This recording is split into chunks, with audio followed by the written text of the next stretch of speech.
We're here with NC Courage head coach Sean Nahas following the team's 2-0 win over the Chicago Stars, excuse me. Sean, if we could start with your initial thoughts on the match.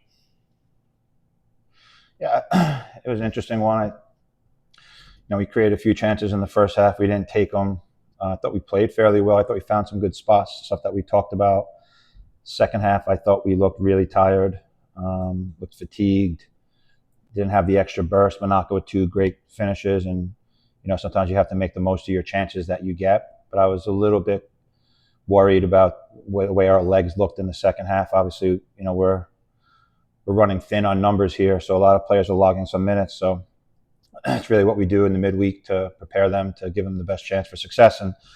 But for us to start the way we did in the beginning of the season, not having won in 5 games and now to be above the playoff line is a big moment for the players. I think it's not easy in this league, but to get 10 out of 12 points in the last couple of weeks, it's a pretty cool thing to see, and we just got to keep growing. But yeah, we got to conserve a little bit more in certain moments so that we don't make it difficult. That PK happens, it's a different game. They don't call offside. I mean, we're potentially losing this 2-1, right? So, we got to be a little bit sharper in those moments. You mentioned Manaka's 2 finishes today. It's her first goals of the season. How important is getting her going as she's leading that line for the team? What have you seen from her over these last few weeks within this new system? Yeah, I think it's still an adjustment. I think it's difficult for her because teams are so combative against her, and emotionally she doesn't cope with it well. And the only way you're going to learn is by coping with it. I can't change it. So you either got to deal with it or you don't play, right? So, but I thought her finishes tonight were brilliant. Again, the moments that we needed her to step up, she did. The timing of the spaces she dropped in were okay, but they traveled with her, and we didn't have anyone underneath to play behind them. And like we talked about in the first half, we didn't have runs behind, so they were able to squeeze the space in front of us, and then that made it difficult for her to get on the ball. But look, she's a world-class player, and that's what world-class players do. They step up in the time of need. Kind of questions, Gibby? What does that say about your program that they've stuck with it and now they're seeing success as the season goes along? Yeah, I mean, it doesn't surprise me with the group we have, but I don't think we've really hit stride yet. I think we've underperformed in some moments. I think we've really performed in some moments, but we haven't put consecutive games together especially at home where we're usually quite dominant. We leave teams around, and again, we just look leggy for whatever reason, and that's not on them. That's us as a staff, and we have to be better in that area, top to bottom, technical, performance, medical. We just have to look at it and reevaluate and see how do we keep them fresher on game days. Yeah, it's a 5 o'clock kickoff, but they were in it too, and they looked a little bit more spry than we did. But yeah, I mean, we built something here, and you got to compete. And like I told the group after the game, if we didn't go through what we went through against Orlando last week, we had to fight and grind. We may not have gotten this result today. So that's a learning moment, I guess you can say. Catherine, friend? Yeah, how about the play of Casey Murphy making some key saves in the first and second half that helped you guys win the game? Yeah, I think it's a response from her from last game, right? I mean, she was devastated after what happened, and I communicated with her, and Nathan communicated with her, and we just told her, you can control how you respond. That's the best part about this. It's behind us, and Casey's capable of that stuff, right? And we know that. Last week was a one-off, and she responded really well as I expected, and she like I've said millions of times, she wins us games. She'll keep us in games. And one thing I always say, she'll never lose us a game. We're going to lose as a team. She will never lose us a game, and she was good today. How about the play of some of the subs that came in the second half that seemed to have fresh legs and helped move the ball a little bit? Yeah, I thought we were a little bit flat in the 10 pockets today. I just didn't have the spryness about us. We were hiding. Again, everything opposite of what we did in the week of training. We were brilliant in training all week. The pictures were exactly what we thought they were going to be.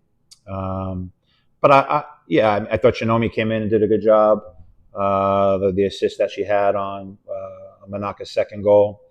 I thought Court gave us a different look, just being a little bit more threatening behind. But regardless of who we have on the field, if we don't take care of the ball, we don't have loose turnovers, then we'll be okay. But again, we were not good in keeping possession consistently, and especially in the second half, we were just rushed, and we didn't have the outlets we wanted. And I think I told the group at halftime I felt our 10s were too high at times.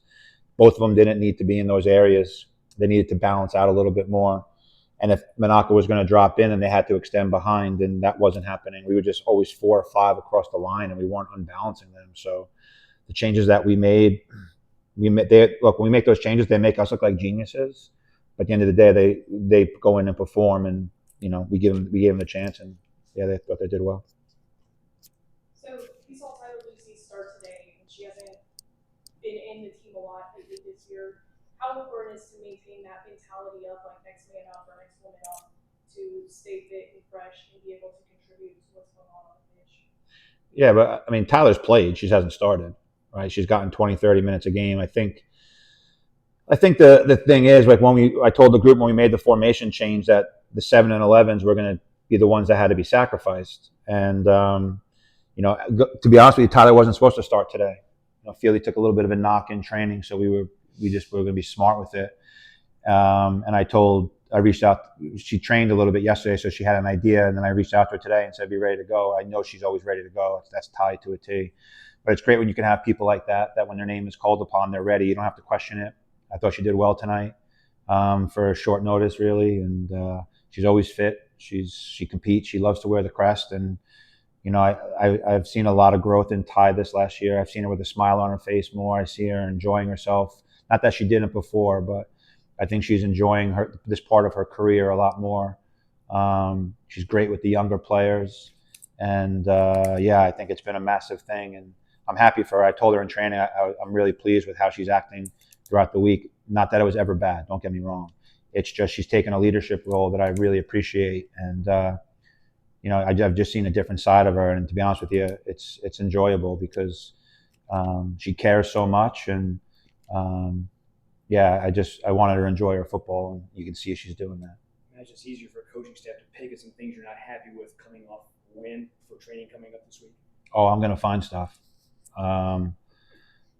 We if we're not great with the ball, we're going to suffer, and you get 3 points, that's great. But we have to stay true to our identity, and I feel like we're a little bit off in our connections. I feel like we're a little bit distant from each other and the rhythm that we're playing at. So that part of it's really important. But if I had to pinpoint one thing, I think our ball possession accuracy has been below par for what we want here. And if players can't take care of the ball, then it's going to be very difficult for them to see minutes. We can't be a possession-oriented team if players are going to turn the ball over. So if you're going to turn the ball over, then it's going to be difficult for you to play. Can you kind of explain the team's identity just for laymen who don't know? Well, I think it's pretty obvious. I mean, we're a possession-based group, and we want to play it through the lines. We want to be slow and methodical in what we do, and we want to position ourselves in areas where we can create overloads and break teams down. But I think we feel that we're a transition team, and we are probably that is the least of our strengths.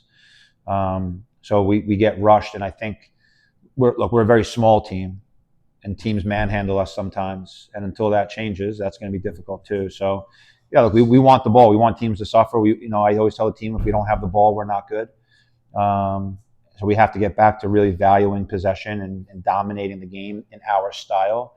And when we need to, call upon it for us to win ugly or compete ugly, which we've done the last 2 weeks. But we got to be more ball dominant, and especially at home. Anything else?